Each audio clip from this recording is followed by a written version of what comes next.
JP Morgan. They closed out a 200 million ounce paper short, which again is the pressure that is keeping it down. And they added 21 million ounces in physical over that time. The buying pushes prices up. The article went on to say that they also added 16.6 or took 16.6 million ounces out of their registered inventory. In COMEX, there's eligible, there's registered. Eligible, we have 9 COMEX vaults around North America. One is Brinks JFK in New York. That is a COMEX vault. If you have 1,000-ounce bars in our program, as many do, those are eligible. They could be sold. They could be moved into registered. They are eligible to be moved into registered, but they're not. They belong in strong hands, and they're not for sale. Registered are actually the bars that back the contracts. So JP Morgan pulled 16.6 million ounces out of registered inventory, and it left the COMEX. Now that's goodbye. That's never coming back. Once it leaves, it has to be reintroduced into the system, re-registered and assayed.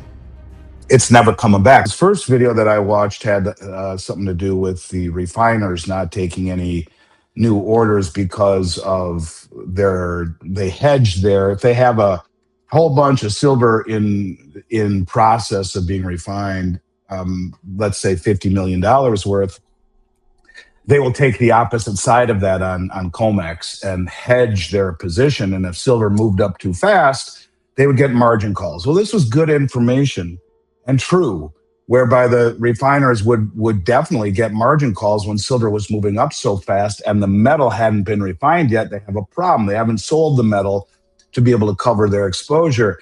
That was true, but there was stuff within that article, or in that video rather, that wasn't true, talking about how all the dealers were out of product, and if you called Monday morning, there would be nothing, and it was rather sensational. So I kind of got my dauber up into watching what he was saying. Then came the confiscation video that you speak of. Now, first and foremost, when gold was confiscated in 1933, it was largely done because gold was tied to the monetary policy of this country, not about environmental or energy policy. So that's first and foremost, right? So, there's never been a reason to confiscate assets based upon energy or environmental policies. There is no HR 9847 law with mandatory private reporting of strategic metals tied to the infrastructure. In fact, HR 9847 is actually creating Early Childhood Leaders Act. Historical gold confiscation in 1933 occurred for one reason. Gold was directly tied to U.S. monetary policy. Today's claims linking silver or gold confiscation to environmental or energy policy have no legal foundation. No congressional law mandates private reporting or government seizure of silver reserves. Alleged legislation frequently cited does not exist in the claimed form, and referenced executive orders do not include such language. Public records, including the Federal Register, contain no evidence of forced disclosure or asset acquisition. Fear-based narratives often rely on misquoted laws or invented bill numbers to appear credible while spreading misinformation. And it's meant to amend the Higher Education Act of 1965. So it isn't even a real law, number one. And when you talk about what had happened with silver becoming a critical mineral, it was not enacted as law, and it was an executive order. It had never been signed by the president as a law and run through Congress. It was an executive order. And if you look at text within the Federal Register, it doesn't say anything about this. In fact, it says nothing about mandatory reporting by private companies or government acquisition of private reserves. And he goes into this thing and says every order that dealers are accepting now carries a Form 8300. Couldn't be more wrong if he had to be. A Form 8300, Jay, would be if you went to Nordstrom's and bought $11,000 worth of clothes for your family, or went to Golf Galaxy and bought $10,000, anything over 10 grand worth of golf clubs for your whole family, or tried to go buy a new car and paid with cash. The minute you cross $10,000 in any retail capacity in the United States, if you pay with cash, you fill out a Form 8300. Now, cash being green cash, $100 bills, or multiple money orders. And this is done largely from the IRS perspective. If you've been making $200,000 a year, whatever the number is, and you try to spend 10 grand, it will just get filed away and they'll overlook it. If you've been slinging weed on the corner for the past 20 years and have no W-2 to speak of, and then try to pay with 10 grand in something, you may get a knock on your door with two guys in a trench coat. So I guess what I'm saying is that there is no Form 8300. You can spend $20 million with me, $100 million, write out a check or send a wire. There is no any reporting whatsoever, including a Form 8300. So a lot of what he's talking about is not correct. And the bottom line is there is no law passed by Congress under House Resolution 9847 or any other number that contains that quoted text about mandatory reporting or acquisitions. The quoted language as well does not appear in the official text of the National Emergency Executive Order or any publicly known available government document. So, as my friend Kevin would say, it's fugazi. And it was meant to, I think, get a lot of people to subscribe and click on the newsletter. It's clickbait, or on the channel, it's clickbait largely. I wouldn't worry about it myself. Much confusion surrounds IRS Form 8300, often misrepresented as proof of precious metals surveillance. The rule is straightforward. Any retail cash transaction exceeding $10,000 requires reporting, whether for jewelry, vehicles, or consumer goods. Checks and bank wires are excluded. Precious metals dealers follow the same retail regulations as any business.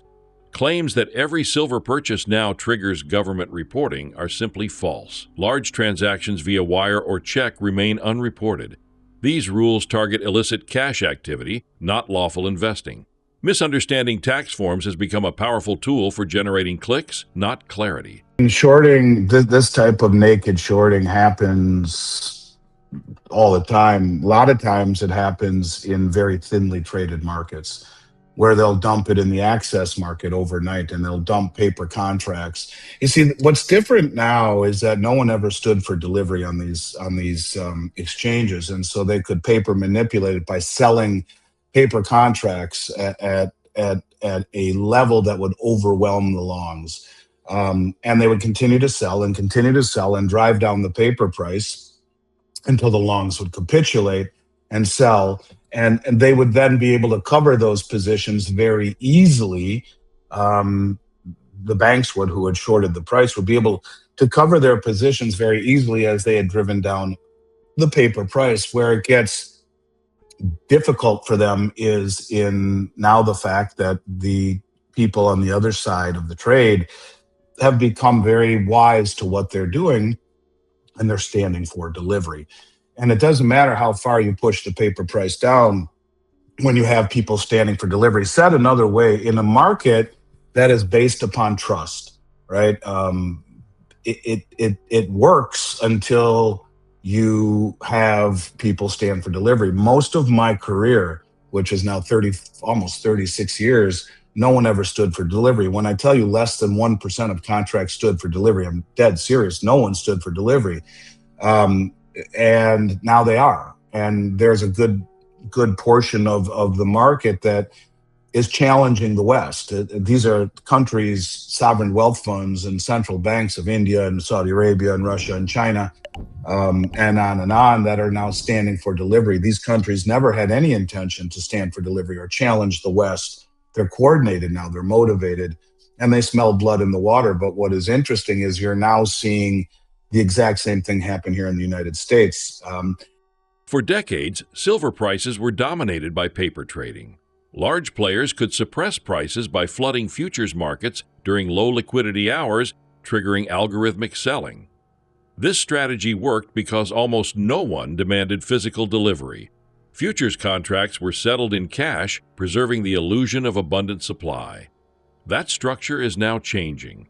A growing number of participants are refusing paper settlement and demanding metal. Once physical delivery is required, price suppression loses effectiveness. Markets based on trust function smoothly until that trust breaks. Silver is now entering a phase where delivery, not paper volume, defines reality.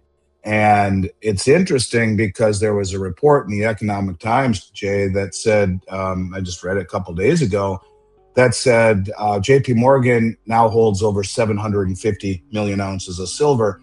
That's more than $40 billion worth, and would be, if true, the largest stockpile on the planet. It goes on to say that they have not only stopped shorting the market as of recently, but they have completely flipped and become the biggest long in the market. And it said that in 6 weeks, they added 21 million ounces while closing a 200 million ounce short position. This is the 200 million ounces was the pressure that kept the price low. When you have traders come in odd hours and dump more onto the market, it just suppresses it that much faster and triggers stops. A lot of these longs will be run by algorithms, or hedge funds that run by algorithms, and if a level is breached, it sells. And so they will come in the access market, as we saw a few weeks ago, which is when New York is closed and before it gets to Asia, or in between either Asia and London or US and Asia. It doesn't matter. They are selling it at the most inopportune time, when there is no liquidity in the market, when the traders are asleep, when anyone who was stupid enough to do that would be shot and fired, and probably in that order, in the respect that that's not how you maximize your settlement, your trade. You would do it in the middle of New York trading when the traders are active, and you do it slowly over time. Recent reports suggest a dramatic shift among major financial institutions. Large banks previously accused of suppressing silver prices appear to be reversing course, accumulating physical metal while closing short positions. Massive withdrawals from registered exchange inventories signal long-term strategic intent, not short-term speculation. Once metal leaves registered status, it effectively exits the delivery system. At the same time, industrial demand is intensifying, particularly from electronics, renewable energy, and battery technology. Globally, sovereign buyers and industrial giants are securing supply directly from producers, often before silver even reaches the refining stage. The competition for physical metal is accelerating. So going back to JP Morgan, they closed out a 200 million ounce paper short, which again is the pressure that is keeping it down. And they added 21 million ounces in physical over that time. The buying pushes prices up. The article went on to say that they also added 16.6 or took 16.6 million ounces out of their registered inventory. In COMEX, there's eligible, there's registered. Eligible, we have 9 COMEX vaults around North America. One is Brinks JFK in New York. That is a COMEX vault. If you have 1,000-ounce bars in our program, as many do, those are eligible. They could be sold. They could be moved into registered. They are eligible to be moved into registered, but they're not. They belong in strong hands, and they're not for sale. Registered are actually the bars that back the contracts. So JP Morgan pulled 16.6 million ounces out of registered inventory, and it left the COMEX. Now that's goodbye. That's never coming back. Once it leaves, it has to be reintroduced into the system, re-registered and assayed. It's never coming back. That would, in my mind, be someone like a Tesla or a Samsung or a Sony. And of course, that same channel talks about Samsung in an effort to get silver for their solid state batteries flying to Mexico, that same AI channel. And that may be true. Again, there is truth in some of what they're saying. But again, you're seeing big players because, look, China, as I've been reporting, has been going to Mexico and to Peru for the last several years, buying doré and concentrate right from the miners in pre-production stage before it's even called silver, buying it and bringing it back home. What's interesting is Mexico's number 1, China's number 2, and Peru's number 3. So the number 2 producer in the world goes to number 1 and 3, buys doré and concentrate before it's ever even becomes silver. Concentrate is a byproduct sludge of the mining process, and doré are crudely refined bars. Well, they think it's important enough to fly all the way to Central America or South America, buy it in unrefined form, pay double what the West will, ship it back to China to refine it. This is the second largest producer in the world. What truly distinguishes today's silver market is delivery volume. Month after month, tens of millions of ounces are being claimed through exchange settlements, levels once considered impossible. This is no longer retail speculation. Only institutions, sovereign entities, and industrial players possess the capital to demand metal at this scale.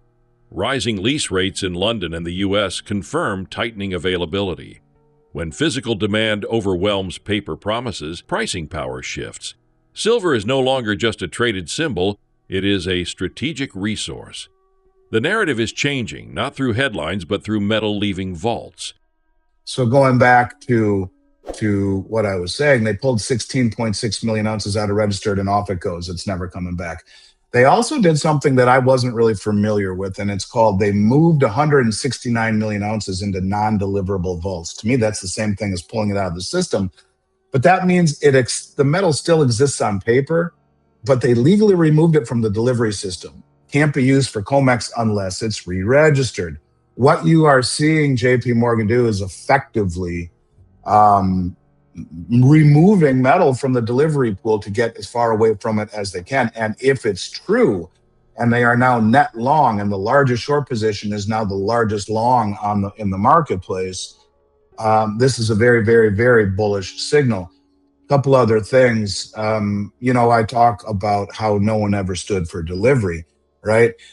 In the first 12 days of the December delivery, which started the day after Thanksgiving, and you wonder why the server shut down Thanksgiving night, of the 1,000 commodities traded, just happened to shut down on the metals market. The servers overheated because there was obviously a bevy of activity on Thanksgiving night, and the traders left dinner to go lock in orders. No, it was damage control. But in the first 12 days of delivery that we've seen, I haven't looked in the last 2 days, we saw 58 million ounces of silver delivered and 2.85 million ounces of gold, with contracts still being issued all month long that can stand for delivery. But ask yourself, who's got the money to stand for delivery on 58 million ounces? But this is what we've seen every single month for the past 13 months since he won the election. Literally, this is what we've seen on every single month. 2.84 million in gold and 58 million ounces in silver just in 12 days. And of the 12 days, 4 or 5 of them were weekends. So, you're talking 6 or 7, 8 trading days, and you're seeing this kind of volume. Things are beginning to get very, very, very interesting in the market again. You got rising lease rates in London and in the U.S., all of that stuff.